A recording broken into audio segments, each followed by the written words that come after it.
What's going on, football fans? It's me, J.R. Clark, back again with another Pound for Pound ATL. Joined as always by my main man, Jonathan Holder. Jonathan, what's going on, brother? Man, I'm doing great today. A little sore. All right. Went kayaking I'm about to say I yesterday. saw you paddling about. Yep. Did a little kayaking. Fell out of the boat twice. Very good. Very good. Yep. Yep. Like almost immediately getting into the river. Fell out of the boat twice. But once we got past that initial bump in the road, it was a great rest of the day. Saw some beautiful scenery floating down the river. It was the Etowah River, Oh, nice. and but it was an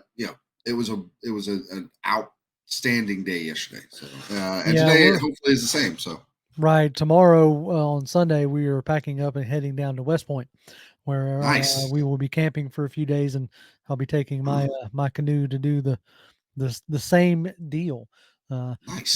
me and John Boy, we're Renaissance people. Not only do we, talk about football, we go in and explore the great outdoors on bodies of water, and like to game it up from time to time, Yep. and I even run believe it or not, a D&D campaign. So multifaceted Look at that we you. are. I know, right? Yeah, Renaissance man. But anyway. But what brought us together today to record this video obviously is wanting to bring content to you fine folks out there, but also wanting to talk about um, our elder statesman in the backfield. Yep. And we got to finally hear from him for the first time in 2023, and I'm referring to the one, the only Cordell Patterson, the future Hall of Fame GM Yep. for the Atlanta Falcons. He's going to If go. if if nothing else, he's a future Hall of Fame cheerleader That's right. because He's going to go into the Ring of Honor for that alone, yeah. if not the Hall of Fame itself. But coming into 2023, after drafting Bijan Robinson at the eighth overall pick, in the first rounds, like the Yep. questions did start to swirl. Like, what is going to be CP's role? What's up?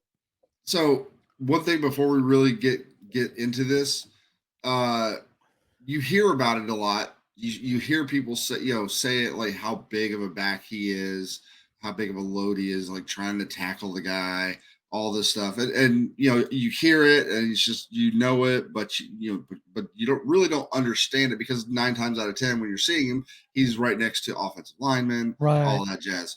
Bijan Robinson, who's a good size back. I mean, Yeah, he's not the 5'11", biggest. 220-ish or whatever. Yeah. Yeah, he's not the biggest back out there, but he is a really good size back. I mean, he's about Tyler Allgeier's size, and that's a pretty big back. And you see him standing next to Cordell Patterson, who's got like 3-4 inches on him, and just Massive dude. rip. He's just a He's a big. big man. Yep.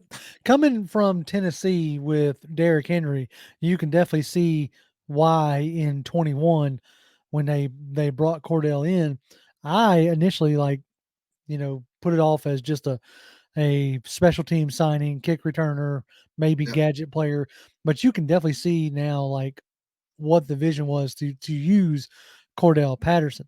Um and so with that being said, you have like I said, you got Tyler Algier, who just comes off of breaking the Falcons rookie rushing record, and then Yep. you follow that up with adding Bijan Robinson, and the question did come up to like, well, what is Cordell's role? He is an older back. I think he's what, 32 ish. I think he's 32. Yeah. Yeah, somewhere in that area. So he is an older back, and now he doesn't have a ton of wear on his body because of how he has been used, like, as he Mhm. never really did carve out a major role in any team he's been on. But his first year, he missed a couple games. Last year, he missed a couple games. So, the question did come up, like, how are we going to use him in lieu of what our, stable of backs looks like? And so Arthur Smith was asked that question, and now we're going to play the clip that has been circulating about CP from his press conference. And we'll pause it if we feel like we need to make comments or whatnot. But anyway, here we go. He's a big part of our offense. So, yeah, whatever room we put him in, I've said this many times. Now he is talking about CP here. Like what got cut off before was the reporter asked him about CP. So when he says he's part of our offense, he's talking about Cordell. Tight end with receiver room. we've got a really versatile group. I think you're seeing a lot of that come out of high school football and how skilled these players are. CP's another guy, he's done a lot of jobs. His role in 21 was very different. He started 22. And, I'm not going to get too specific in it. He'll play it. Now, he says we're not going to get too specific, but me and you will, because I'm going to Yes. bring up what his role, like by snap count, what his role in 22 versus, 21 versus 22. So we're going to get into that here in just a second, but we can keep this rolling. Out, but I'm excited CP's still here. Looks good, and that's a good problem to have when you got guys that are versatile. I mean, the way, if you go back and look how he was used in 21, very different, and it just about some of it was out of necessity and where we're at last year. He was more traditionally as a running back, so those are good problems to have. As you get into certain personnel packages, whether it's him, it's Bijan, certainly Tyler. I mean, Jonnu can go back there and run the football if we have to. So it gives us a lot of flexibility and a lot of different formations and whatever you want to call the personnel groups. We can play it empty. We can play what looks like 10 personnel. We can play what looks like 22, 21, 12. So that's fun. And he's certainly a valuable person to this program. And we're excited CP's still here. Okay, so that was a clip, and that was the antithesis, or that really kind of sprung me and you into action as far as this particular video is concerned. So one of the things that I want to bring up is he talks about like how CP was used. All right, so when Arthur Smith brings up the how he was used in 21, if you can you see that well enough, or should I zoom in? Yeah. Okay. No, I got it. So in 21, it was a total of 549 snaps. Now, the majority of it, came in the backfield, 294, which is kind of what we expected. But he had 15 in line, 65 in the slot, and 97 out wide. Now, for some odd reason, he had 2 snaps of free safety, but we're not really going to get into that. I would imagine that's like Hail Mary, end of game scenario, like hands end team of type. half or something like Right. that. Yeah. Now we could like get rid of special teams and defense and just look at the offensive plays. So now he missed 2 games, and that's something that we brought up just a second ago. But the majority of his snaps came in the backfield. So now let's compare this to 22. And so less snaps, obviously 442, because he missed a big chunk of games here and another game there.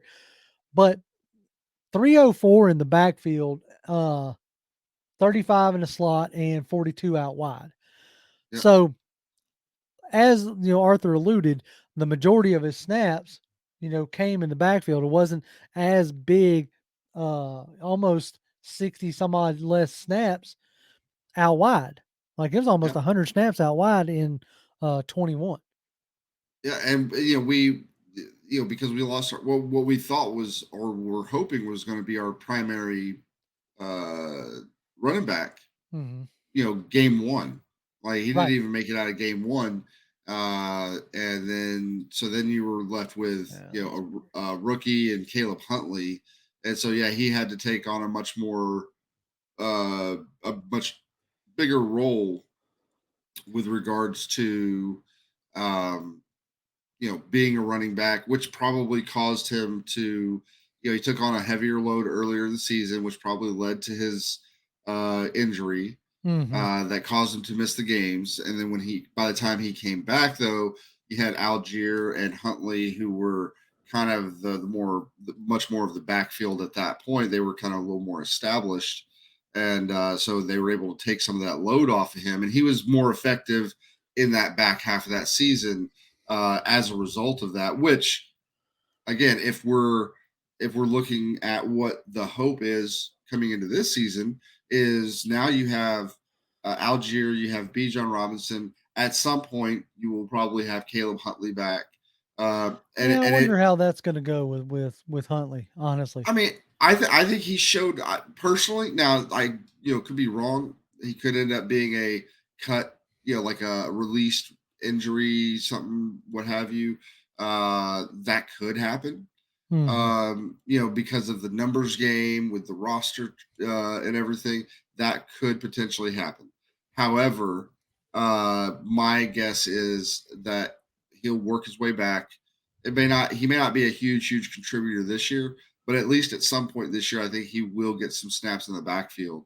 And when that happens, again, now you have three backs that can take even more of the load off of Cordero and allows him to be that special weapon that that happens, out wide a little bit more, as potentially as a tight end, as a fullback, as a running back, but got then motioning out and trying to like give you a good read on the defense, because when you motion him out, everybody's eyes are going to be on him, and then that gives you a good idea of what the defense is going to do, and you can play off of that. So, Exactly, and I think you're leading in perfectly to where I really want to take this conversation, and that is to what we think the offense is going to look like. Um, and something that we dabbled with a little bit last year, a lot more the year before with Ryan as the passer, but we dabbled in a little bit last year and a little bit more as when Ritter came in, and that's the like five wide formation, and the things that I think that we can do with like personnel group married into five wide formations. Now, as I was doing like research on five wide to make sure that there wasn't like a ton I was missing more than it was like what is the philosophy behind it, things like that, and what makes me think that we're going to maybe utilize it a lot more than others. I came across this quote out of a playbook, and it says, formations cause defense to adjust. Okay. This is why you don't just line up the exact same way every single time. yep, So, two tight ends and one back demand that the defense balance itself. Okay. So, by putting two tight ends out there, you're dictating how the defense is going to respond to you.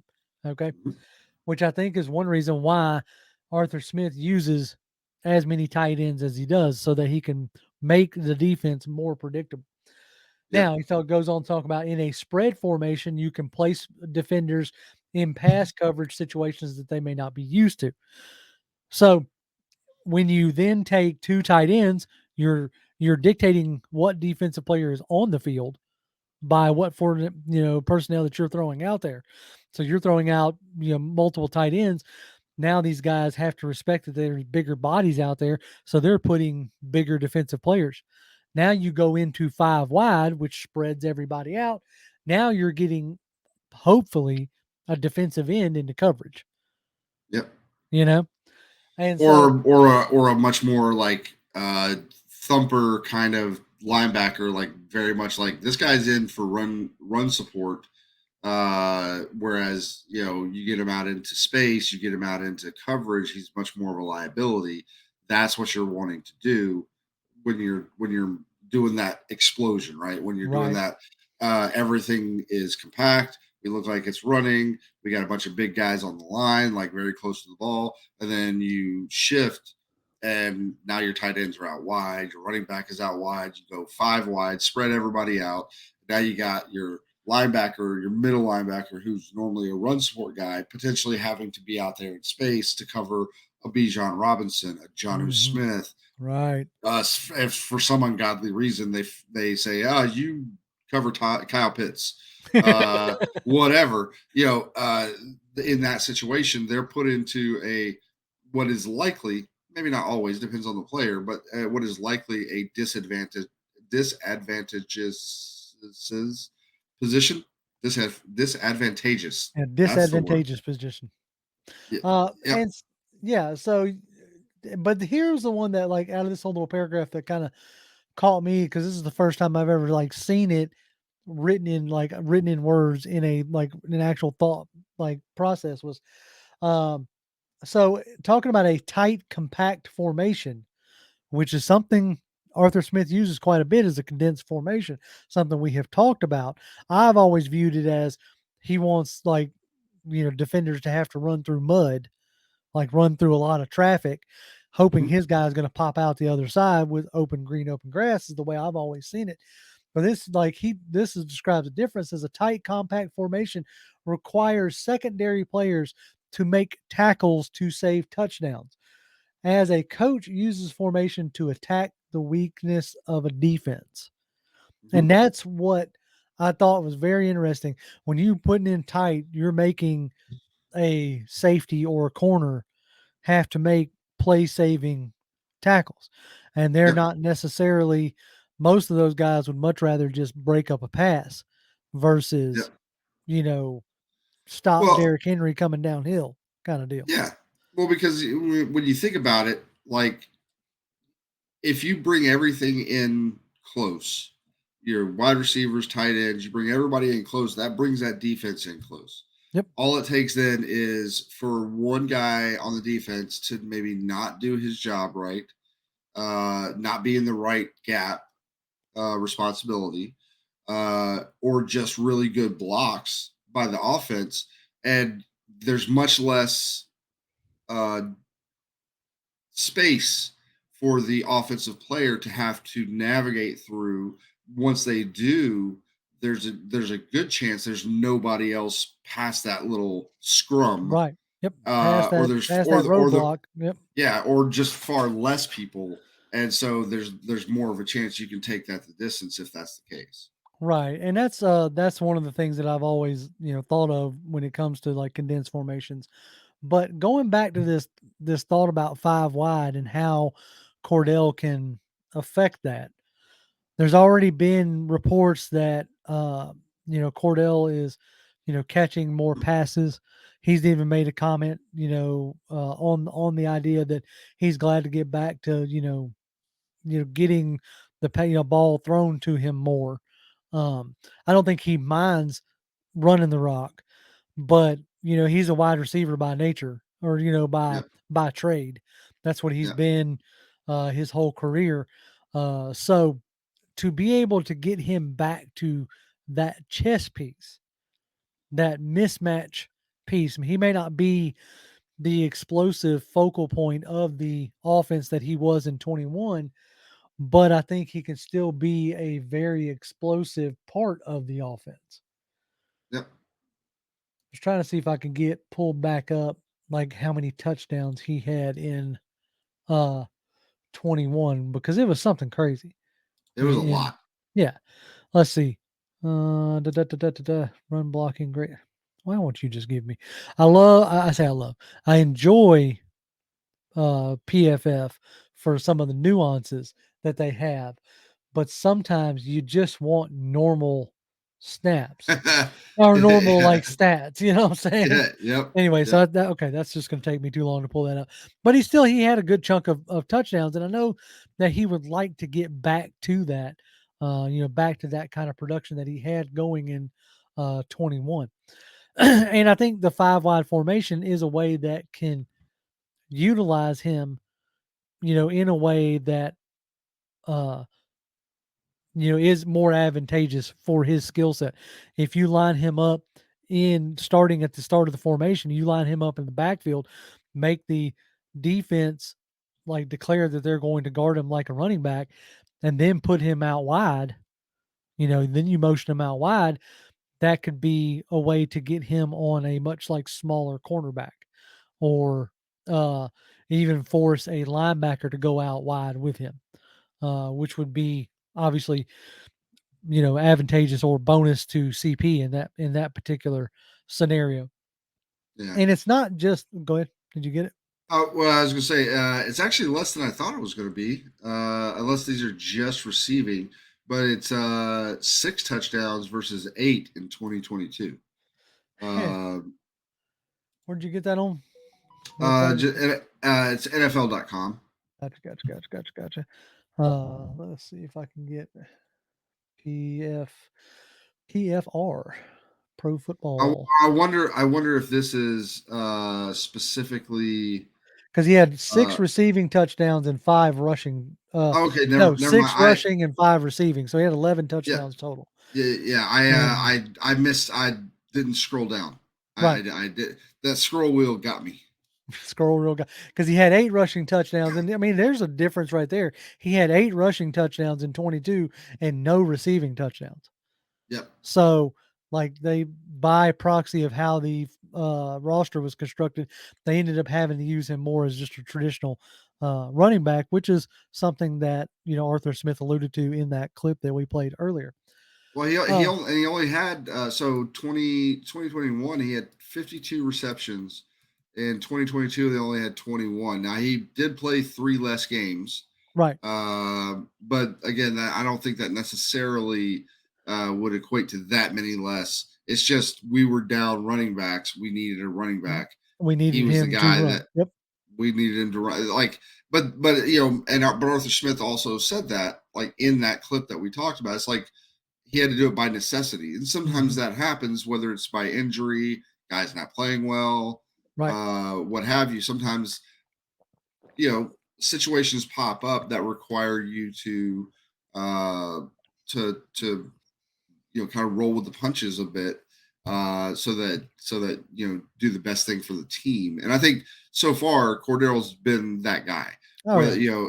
and I think all of the Falcons players are that guy. Like, hey, we may ask you sometimes by necessity to do things that you maybe are not as well versed in, but they're still going to do it. They're going to do it to the best of their ability. Are they going to be the best at that? Probably not, but they're going to do everything they can to be as good as they can for whatever the team needs. And Right. and Cordell is just the kind of the epitome of that. Yeah. No, I 100% agree. And then like coming off of the idea of Cordell being versatile, then you add guys in like Jonnu who are very versatile, Bijan who we hope is going to be versatile, Mhm. as he is advertised in college. We're going to hope that that translates, because then like you get into that versatility. Now you can take the same guys and construct them in a bunch of different like personnel formations to do exactly what we were talking about before, which is confusing the defense. And there is a clip from the Slow News Day podcast that's I think put on by the Ringer. I saw it on Twitter, and I want to play like a little section from it. So like I said, this is from the Slow News Days podcast, and it's George Kittle talking about Shanahan's offense, and I think he really in a better way than I've ever been able to articulate it, puts out exactly what I think Arthur Smith has been pushing towards here in Atlanta now that he's been given full control. So we're going to start in here in the middle of this clip. Yeah, But just this is a very it was I remember seeing this the first time, and I was like, that is a really good right, like demonstration of yep, what it is we're talking about. right, and then like I said, he puts it in way better than I've ever been able to. Obviously, he's a football player doing it his whole life, so to speak. So anyway, here we go. Yeah. Outside zone of just running it a normal play and calling it changes. I'm okay with that because the way that we mess with defenses and like how all of our plays look the same now. Like, See, oh come on. Anyway, that right there is exactly what I was talking about. Like everything looking the same and being able to mess with the defense. So let's just try to pick this up. Hopefully, I didn't mess up the timing too much. I'm okay with that because the way that we we're mess just with going to start defenses and over. like how all of our plays look the same now. Like we'll start in a formation that's a 3-by-1 and we'll motion a guy over. So then on hike, it's going to be a 2-by-2, and then we bump it. The fullback goes, and all of a sudden it's a 3-by-1 to the opposite side. Now the whole defense has to flip, and all their responsibilities change. And like let's just say a nickel to the field. You hear what he said there? Like, Yep. and all their responsibilities change like Yep. that, right? As I have tried to learn more about defenses and how it's called and stuff like that, like their response, like defenses, as me and you have talked about plenty of times before, are reactionary. Yes. And they have to be. They don't know what the offense is going to run, so they're lining up by design, like where, like this guy's here. Your responsibility is if he goes vertical, you take him, Yep. or if he comes in, you take him, kind of thing. Yep. And so by changing the look of the play at the last second, you're making defensive guys change their responsibility really quickly, and that's what you're Yes. hoping for a mess up. So And this next part of the clip that he talks about is the reason why you do the things like what we just saw. And I'll let him talk about it, and then we'll right. talk about it after that. There you go. Responsibilities like the D gap on the motion. Now it's the was I think the A gap or the B gap, and then on the next guy motion, he's responsible for another gap entirely. And so make guys think like that over the course of 3 seconds makes you play slower, but we know what we're doing, so we're going to play fast. And so it just causes confusion on the defense, and it's really hard to prepare for because we're going to do that a couple of times. The next thing you know, hey, it's a play action pass right behind you, and now Debo has the ball running full speed and he's 15 yards downfield. Good luck. Yeah, and that's exactly what I was alluding to is, each time that guy motioned, like so when they started out in a three by one on one side, defense looks at that and says, okay, based on this formation and the defense we have, this is my responsibility. All right. If nothing else changes and the play is run as is, then that at that point the defense is set. They're ready to go. They're just now reading what the offense does after the snap and basing their responsibilities off of what they know their responsibilities to be for that defense, for that formation. Right. As soon as that first guy goes into motion across, and now you got 2 by 2, that whole defense is watching this happen. They're mentally making the change in their head, or they should be making the change in their head to say, okay, we went from 3 by 1 to 2 by 2. Now my responsibility is here, whatever that is. Mm-hmm. And then again, at that moment, if nothing else, if they wait long enough and nothing else changes, they can as long as everybody's paying attention, then everybody has a chance to like reorganize for a second, look at that and say, okay, now my responsibility is here, and then you're good. As soon as that ball, or just before that ball is snapped, you have another guy coming across, and then now this goes from a 2 by 2 to a 3 by 1. They all have a responsibility for that formation, but now everybody has to like make that adjustment on the fly.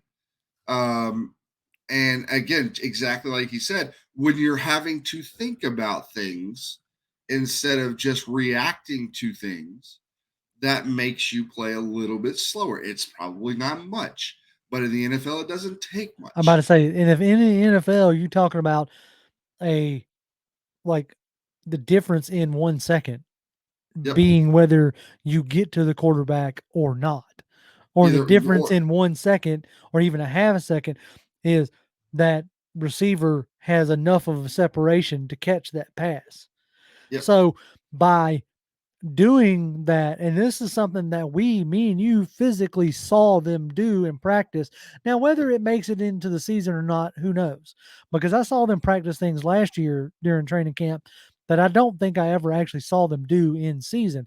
But if it makes it in season, what Kittle's talking about there is exactly what we saw.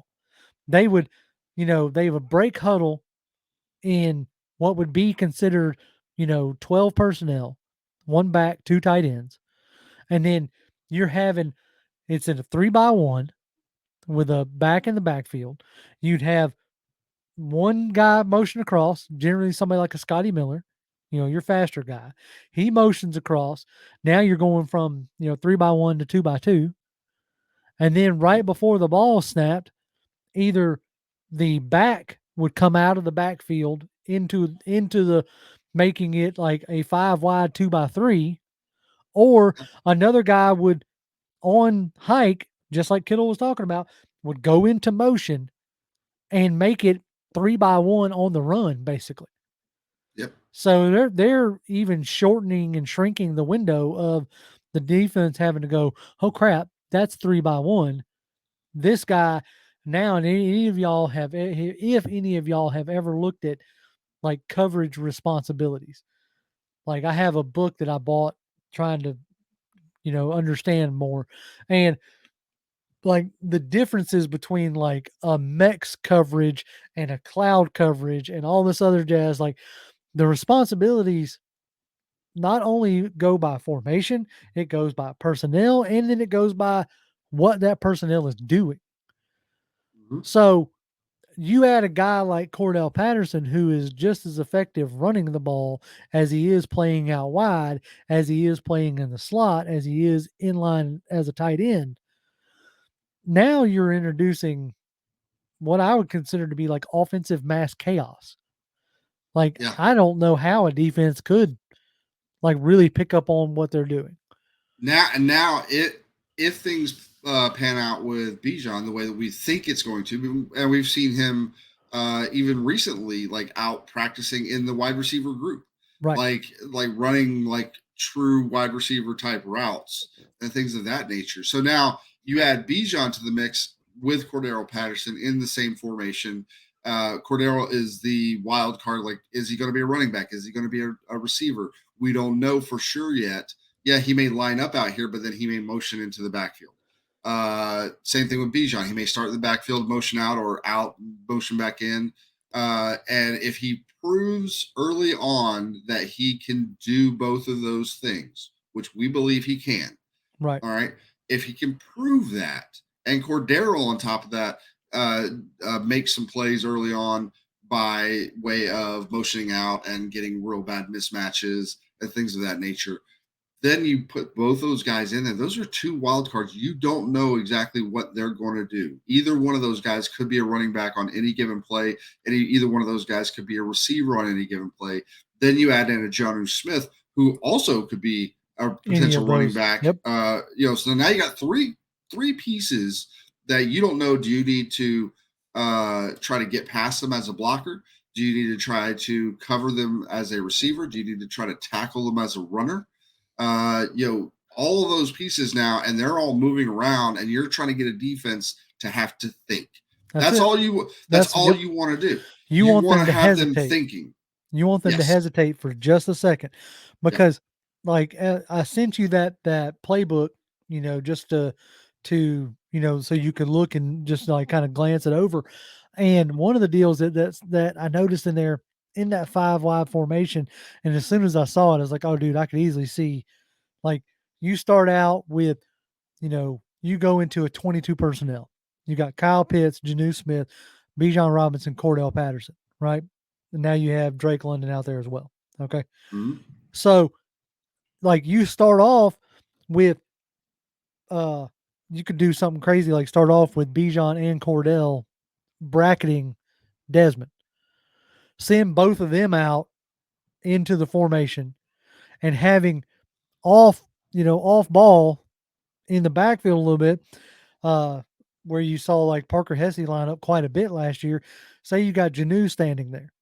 Well, now Jonnu being that joker, the one thing that we ain't talked about yet, and I ain't gonna spend a ton of time on it, but you send everybody into routes except Jonnu, you keep him in as a sixth blocker, and now you have 6-man protection with Desmond, who could hold the ball and run it. So now you're talking about 5 wide, 6-man protection with QB run. Like, who knows if we'll see any of this, but sitting here in June, thinking about the possibilities of what we could do with the personnel that we have and the different things that you can do and keep that same personnel on the field through the whole drive. Yep. And be able to run, pass, play action pass, RPO, like still have the full complement of your offense, because, oh, JR, where's your deep speed? I don't know. Maybe the 4-3-6-4 tight end that we have. Jonnu's got some pretty good deep speed. London's got a little bit better deep speed than we can initially give him credit for. And we haven't even seen what Robinson's deep speed might look like. Yep. So I'm pretty excited. Like, one of the exciting things for me is thinking about it from this perspective. So we talk about the defense, how like just as the nature of defense, you're looking for keys, you're looking for things that can try to give you some answers as to what the offense is going to do. But in the end, 90% of the time, you're truly reacting to what they're doing. Right. Okay. And generally the thought is, from an offensive perspective, you don't want to be reactive. You want to dictate. Yeah, you want to set the tone. Done. But I like the fact that we could do both. We from an offense, at least in my mind, when I'm sitting here thinking about it and watching it, we could do both. We could be both we could both dictate to the defense, like, here is our formation, here's what we have, And then the defense reacts to that by whatever formations and personnel they want to put out on the field. So, but if they decide to go, okay, we got 2 tight ends, 2 running backs, we're going to put our heavy set on the field because we feel like they're going to run the majority of the time out of this particular type of personnel. Okay, or that's at least what we're going to start with. So they start out with that, and you immediately, from an offensive perspective, you can look at that and say, okay, we're not going to just not run the ball. We're going to run the ball, but we're going to pass out of that particular formation because that gives us the most amount of advantages. And then say you beat them a couple times for a couple first downs or some explosive plays, then they change over and be like, okay, we're getting beat through the air. So we need a little bit more speed and agility out there to cover these receivers. Now you turn that around and say, okay, well, we're going to play a little bit of small ball on the defensive side of the ball. On offense, you can react to that. Don't even have to change the personnel necessarily. You Right. just react to that and say, okay, now we're going to bring everything compacted in. We're going Yep, to we're gonna put a bring the bunch of pain big now. bodies against a bunch of smaller bodies. And just like we talked about in the playbook, where you now have these tight, compact formations with these bigger bodies against these smaller bodies, forcing a safety or a cornerback potentially to have to tackle your running back in the open field to save a touchdown potentially. Especially some guy like Bijan Robinson who will shake you out of your jockstrap real easy, or Tyler Algier who just run through Just you. run you. How about I say, Uh, just run you over? and Bijan can do that as well. But either way, now you're looking. It's dictating, but also reacting and being able to react to any given situation with the same personnel and get effective results out of either is potentially extremely exciting. Hmm. Again, if it all plays out the way that I'm thinking of and Right. the way on paper this looks like this should go. And that's the deal. Is like obviously we're not gonna know. Injuries could change things. Uh, Coaching decisions could change things, but the like we're mainly in this particular video we're talking about like 5 wide offense, but the the options are crazy as far as like formations go. And you could go from, and with the amount of motions and that Arthur likes to use, and the unpredictability as far as throwing on first downs out of run formations, like he's doing what he can to scheme up a good offense. And I'm now this year I think he's finally starting to get the personnel that's going to make this offense look that much better, Yeah, and I think the idea of something we've said before, the idea of a wide receiver too, I think is going to be like by committee, and the personnels of Patterson, Hollins, and Miller are all going to add their own flavor of what they can do, and I think make the wide receiver two position a platoon position for us. And I think it's going to end up hopefully working well, if Ritter can, take a step forward, right? yeah. Which we are all assuming that he can. So, I well, mean, he's looked good. Every time I've seen, whether it was in person or I've seen video of him, he's looked good. So, and we hear nothing. I'm not saying they would sit and trash him, but the coaches are being very complimentary with him. yeah. Um, to the point where, like, I honestly think Arthur Smith is the guy who, if he felt like Ritter wasn't quite living up to his expectations, he would say it. He may not like out and out say it, but he would say it in a way that everybody would understand what he's saying. Well, look, I mean, when they finally did get around to benching Mariota, he didn't pull any punches. He didn't say he was benched not because of an injury. So, Yep. I don't think that like Arthur understands like that. You know, everybody's got a short time. And if they don't start producing, like his window is going to start closing. I'm not saying that if they turn in another 7-10 that he's going to be fired, but it's like if you don't start producing, like you're not guaranteed to have much more than what you got. And he Yep. understands that. And he's not going to hook himself to a player that he doesn't believe in. Now, whether it works out or not, we'll figure that part out. But Yeah. anyway, so like yeah, that's what we had this week, looking at the 5 wide, thinking about how that could be, um, a secret, not secret, but like a way to really spark this offense with the players that we have. It's not going to be like the base offense or anything, but I think it's going to be a formation that in the past has produced a good amount of successful plays, and I think that it may, with the personnel that we have now, has a real good chance of producing matchups that you're wanting and being I able mean, to dictate. yeah, I just think from a personnel standpoint, we are uniquely, maybe not extremely uniquely, but I don't think there's a lot of teams that can do 5 wide with the kind of versatility that we potentially have. Whether or not that plays out on game day or not, we'll see. But potentially, and on paper, like there are, you could, whether we're talking the Scotty Millers and the Mac Hollins, they can be in there as well. But I mean, if we're literally talking about Drake London, Kyle Pitts, so Drake London, Kyle Pitts, Jonnu Smith, Mac Hollins, your 4 kind of receivers, and then you have like say Cordero and Bijan, or Tyler and Bijan, or Tyler and Cordero. Any one of those guys could go out for passes. Any one of those guys can line up in the slot, or what have you. And Mm-hmm. so having that versatility for guys to do that, using the 5 wide with that personnel is a unique opportunity to really create the kind of mismatches that you want to create. And Exactly.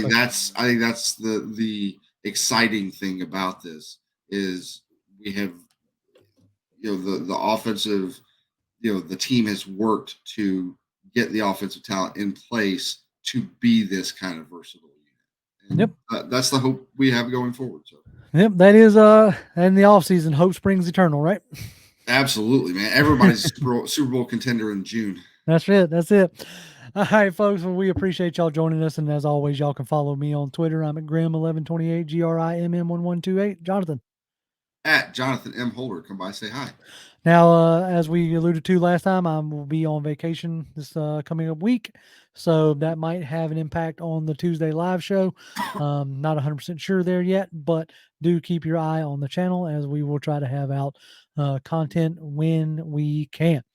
As always, Falcons fans, rise up. Rise up.